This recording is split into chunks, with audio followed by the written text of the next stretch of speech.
our Secretary of Transportation has been a big supporter of rail projects, as you have heard. He's also been a public servant for a number of years, serving as the mayor of South Bend, Indiana, also serving in the United States Navy Reserve as an officer.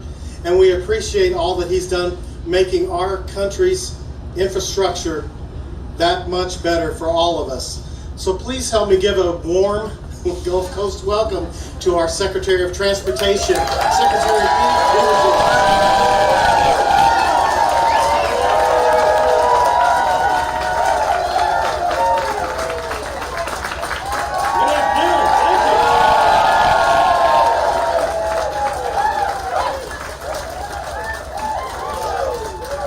Come out here more often. You really know how to make somebody feel welcome. Thank you so much, Mobile, for this warm welcome. Thank you, John, to you and all of the thousands of Amtrak employees who do such extraordinary work on America's rails, whether it's those who engage with passengers every day like you or those who are behind the scenes making sure that these trains are safe and reliable. We're so appreciative and so excited about what this means for you and your colleagues. And thanks for the introduction, too. I want to acknowledge my colleague, Amit Bose, and the entire FRA team who worked so hard on this, the local and state leadership, the leadership of Governor Kay Ivey, Commission Chair Rose, thank you, and to your fellow commissioners for joining us. Roger Harris, to you and the Amtrak leadership team and board. Likewise, I want to acknowledge the role of the workers who were such an important part of this. I'm glad to be joined by Smart Local 622 President Jackson here, and all of those who are going to be part of the good work of making this a reality. We're excited about the good paying jobs and the many good paying union jobs that we're creating.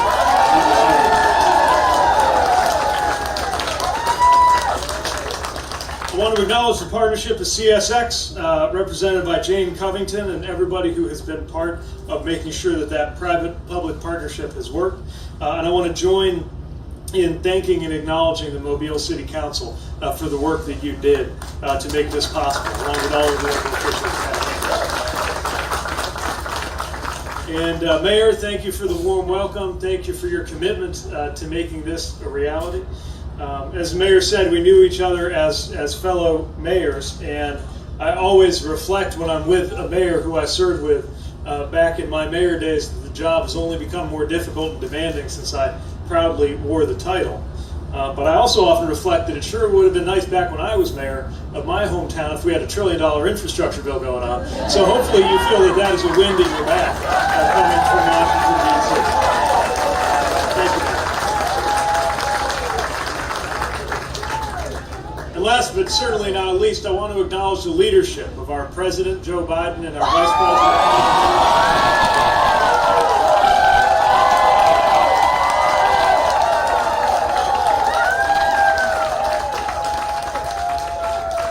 When President Biden called to invite me to take this job that it's been my great honor to do now for the last 4 years or so, I told him I'm pretty sure I could only ever hope to be the second biggest passenger rail enthusiast in this administration.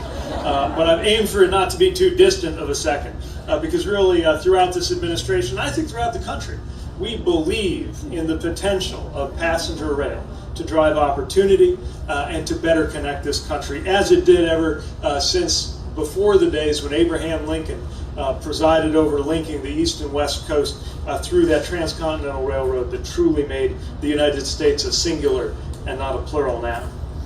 It's also great to be back in Alabama. I was here in April celebrating work that's going on to modernize and revitalize a stretch of 4th Avenue up in Birmingham, a project that we believe in deeply.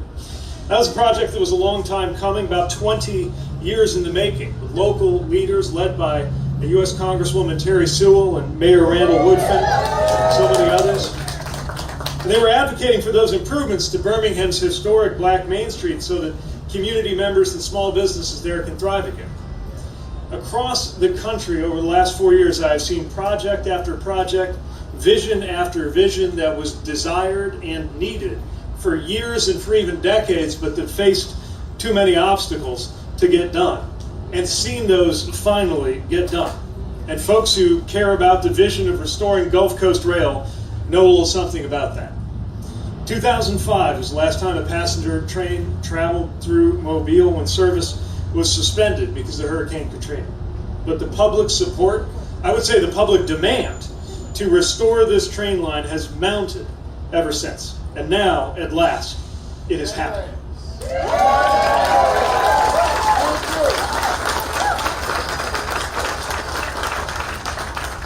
It has taken a lot of lifting and pushing and funding and partnership across state lines, across party lines, across the public-private line in order to make this happen. But now we are here celebrating the work that's going to reconnect Mobile to a larger passenger rail network, supporting these communities with those high-impact investments and long-term upgrades that they deserve. So it is my great pleasure, on behalf of the Biden-Harris administration and the entire U.S. Department of Transportation, to join you and congratulate you to officially mark the groundbreaking of the restoration of the Gulf Coast Rail Line.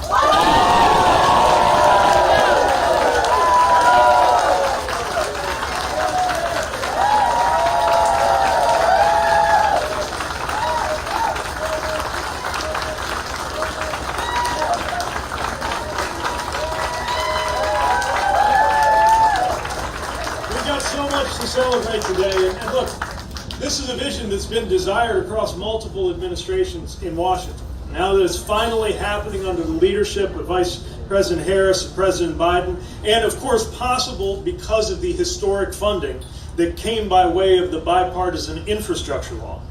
And I want to give a nod to Senator Wicker from next door in Mississippi, who played such an important role in getting that bill done, who started talking about Gulf Coast Rail from the moment I had my very first telephone call with him, and as Amit mentioned, in our congressional hearings as well. And with that infrastructure package came the means to award over $178 million to get this project over the finish line.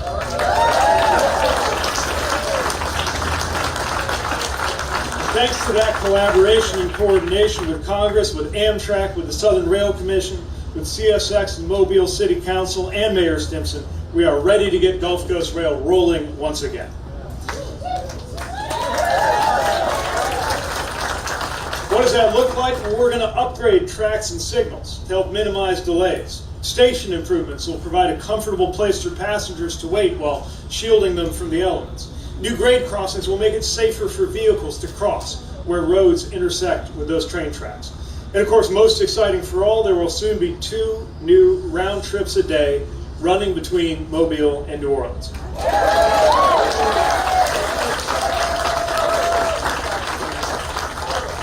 Once this project is complete, once that Gulf Coast rail line is back up and running, those twice daily round trips will mean a reliable, efficient, affordable way to travel for people here in Alabama, in Mississippi, and in Louisiana. And we know the potential for economic development that this will bring, something we've seen demonstrated time and again along passenger rail lines around the U.S. and around the world. Developers see the value in creating new housing and commercial options in places served by the rail line, which drives a virtuous cycle of economic growth and opportunity. You've already got a lot of economic growth and opportunity to be proud of here in Mobile. I saw estimates that about 6,000 jobs are expected to be created here over the next 5 years. This is great news for workers and families here in Mobile.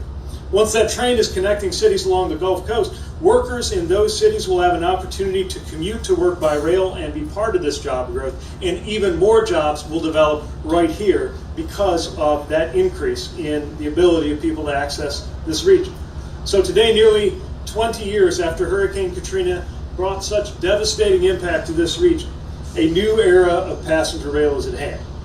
It shows the resilience and strength of communities along the Gulf Coast, ensuring that no matter how long it takes, you never gave up, working piece by piece to rebuild and ensure that what you build is even better than what was here before. And it's something we're all thinking about, of course, in the wake of the most recent storms to affect American communities, something that's fresh on my mind after visiting western North Carolina and Tennessee last week to see the impacts of Hurricane Helene.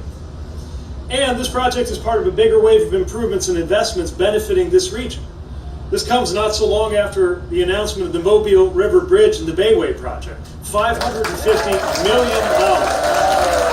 Now, help make I-10 safer, more reliable, and more resilient. We believe that might be the biggest federal transportation grant ever to come to the state of Alabama, and we're proud that it happened on our watch.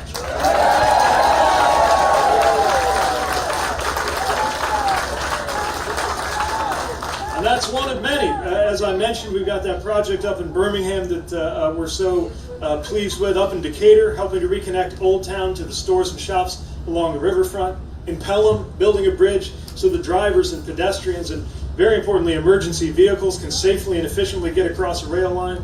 And in West Montgomery, connecting residents to the Selma to Montgomery Trail. These projects are among the 63,000 and counting that are moving forward thanks to that infrastructure package. And each one of those projects has two things in common. First of all, none of them were invented at the U.S. Department of Headquarters, Transportation Headquarters in Washington, D.C. All of them came from a community, a state, a railroad, an airport, trying to be better, and we're there to help make sure the funding comes. And secondly, all of these projects, every single one of them is an investment in our way of life, in our economy, in our future. And you have my commitment that there is more good work where this came from. So again, congratulations on everything you have done to bring the community to this important milestone. Thank you for welcoming me here today. And please make sure to save me a seat when that first train starts to roll.